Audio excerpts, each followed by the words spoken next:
Okay, so this time what we're going to go through is another standard flight plan using a scenario from some training documentation. So what I'll do is I'll read out the scenario and then I'll just go through the same process we just went through to find out the takeoff fuel. So the example is, you are to plan a single sector VFR flight from point A to point B. The flight plan details are as followed. Track from A to B is 295 degrees magnetic. The distance from A to B is 167 nautical miles. Cruise level is 6,500 feet. The wind at cruise level is 290, magnetic at 25 knots. QNH is 1013. Temperature is ISA plus 4. So already I'm thinking, well, ISA plus 4, that's a little bit worse for us. So our DA is going to be a little bit higher than 6,500 feet. QNH is the same, so that's not going to, QNH is standard, so that's not going to make any difference. And our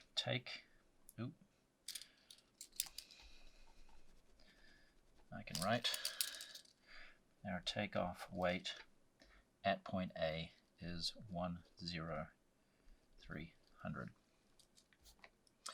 Both point A and point B will remain CAV OK for the duration of the flight. Calculate the minimum fuel required on board at engine startup at point A. Okay, so we have everything we need here to figure this all out. So let's go through it. So the first thing we're going to do is calculate the mid-zone position and therefore the mid-zone weight. So 167 nautical miles divided by 2 is 83.5 or 84 nautical miles. So I'll write that over here. I often do my, and this is just how I do my own calculations, is I do my mid-zone weight calculations on the right side of the page and my flight planning calculations on the left side of the page. That way I don't get them mixed up. So 84 nautical miles. Our ground speed, so let's work that out.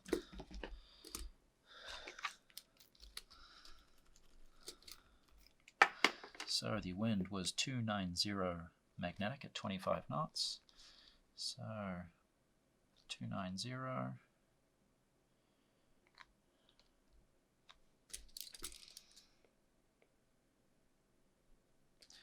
25 knots.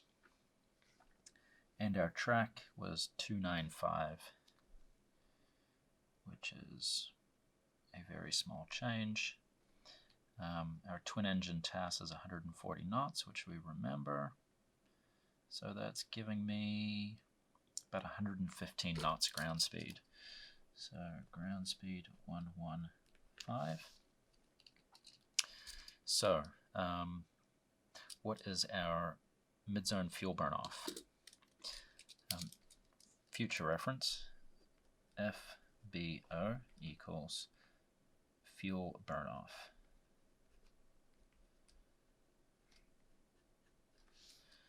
Okay, so often in the training documentation they talk about an FBO, that's your fuel burn-off. So our mid-zone weight fuel burn-off for 85 miles at a ground speed of 115, so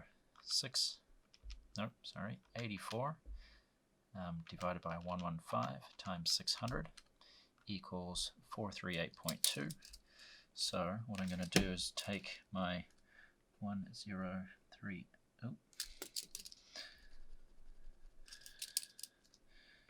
300 minus 438 minus our climb. So we're climbing to 6,500 feet. Again, rounds up to 8,000. That's 4 minutes. So we know that 4 minutes at 600 pounds an hour is 40 minutes. Okay, 10,300 minus 438 minus 40 gives us a mid-zone weight of 9822. 9822. Remember that we round up to the nearest 250 pounds, so that's going to be again 10,000. Our mid-zone weight equals 10,000.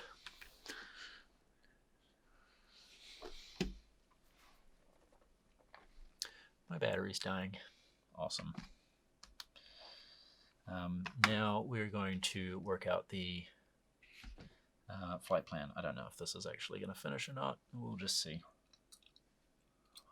So the next thing we need to work out is the DA.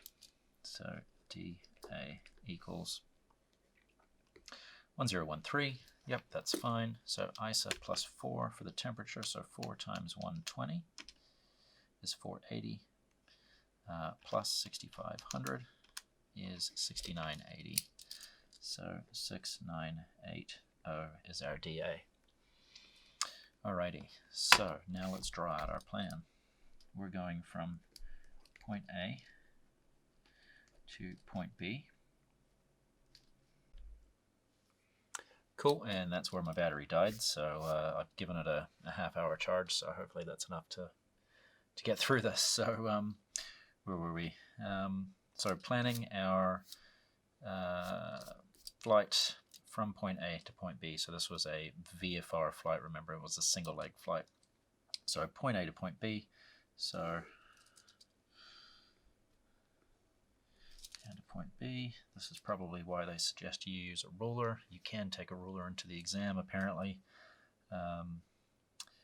So let's write. So we're going up to 6,500. So I'm going to write my 4 minutes there. I'm going to write ground speed and fuel flow there. My distance is 167 nautical miles. I'm going to write that there. It was a VFR flight to a destination that was Cabo K, so we don't need to fly an alternate, or sorry, fly an approach. All right, and so let's first work out our ground speed. So our wind at cruise was 290 at 25 knots.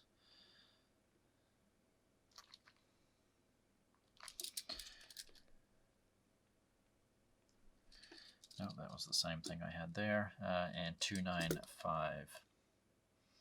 So same as working out the mid-zone weight. 140, so we've got 115, so same as before. Ground speed was 115. Fuel flow. So we've got our mid-zone weight and our DA. So let's have a look at our fuel flow. So the DA is going to be rounded up to the nearest 100 feet, which is going to be 7,000.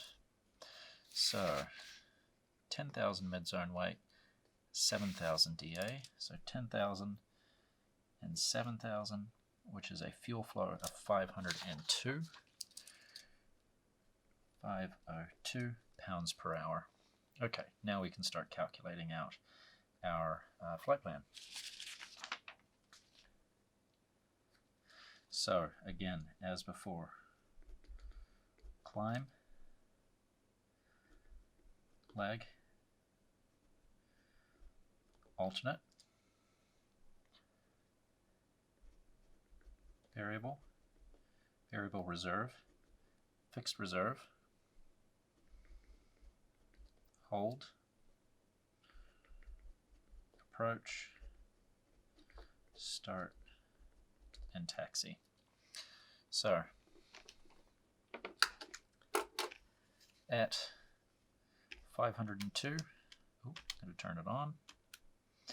502 divided by 60 times 4 minutes is 33 pounds for the climb.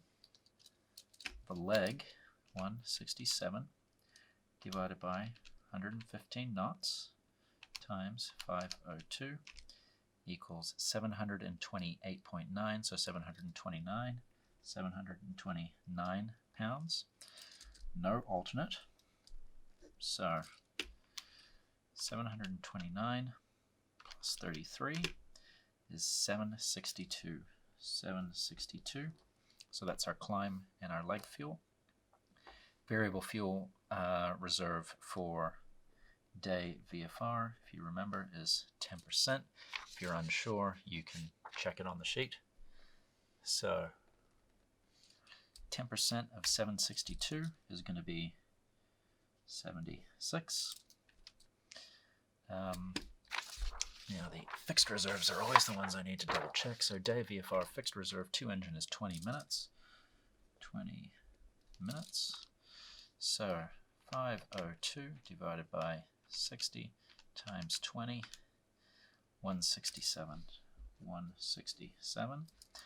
No hold, no approach, and startup and taxi is 40. So 762 plus 76 plus 167 plus 40 equals 1,045 pounds at startup. Okay, so that is standard fuel plan example. When I'm going through these with students, I'll often circle the bits that I find important that we may come back to later. Mid-zone weight, DAs, and so on. Cool, hope that makes sense.